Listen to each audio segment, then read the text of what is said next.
இதுக்கு கண்டிச்சுலாம் நாங்கள் பேசியிருக்கோமே. அதாவது மாடுபிடி ஃபர்ஸ்ட் ஆஃப் ஆல் ஜல்லிக்கட்டை இப்படி ஊக்கப்படுத்துறதே வந்து எங்களுக்கு உகந்ததாக இல்லை, உடன்பாடாக இல்லை. ஏன்னா அது வந்து இன்னுமே வந்து கிராமத்தில் இருக்கும் நிறைய பிற்போக்குத்தனங்களை உடைய இல்லை வந்து சாதிய கட்டுமானத்துக்கு உட்பட்டு தான் அது நடக்குது அப்படிங்கிறது ஒரு விஷயம் இருக்குது. இப்போ இந்த ஜல்லிக்கட்டு போராட்டத்துக்கு ஃபஸ்ட்டு ஆசிரியர் அவங்களுக்கு வந்து அரசு பண்ணி தர போகிறாங்கன்னா எந்த மாதிரி அரசு பண்ணி தர போகிறாங்கன்னு நீங்கள் முதல்ல பார்க்கணும். அது ஒப்பந்த பணியாக கூட இருக்கும். இப்போ போராட்டம் நடத்துபவர்களுக்கு ஆசிரியர் போராட்டம் நடத்துகிறாங்க.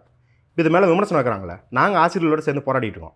மதுவுக்கு ஒன்றும் இல்லை, நாளைக்கு 23ஆம் தேதி மந்தவேலி வந்தீங்கன்னா நாங்கள் போராடிட்டு இருப்போம்.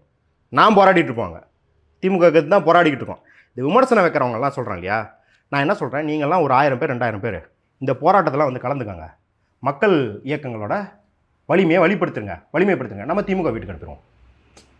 நான் என்ன சொல்கிறேன், விசிகா 2 சீட்டு, கம்யூனிஸ்ட் கட்சி 2 சீட்டுன்னு சொல்கிறவங்கலாம், ஆன்லைனில் சொல்லிட்டு இருக்கவன், மீடியாவில் சொல்லிட்டு இருக்கவங்களாம் என்ன சொல்கிறேன் அப்படின்னா, ஆளுக்கு 1000 பேரை கூட்டு வந்து எங்கள் கட்சியில் சேர்ந்துருங்க.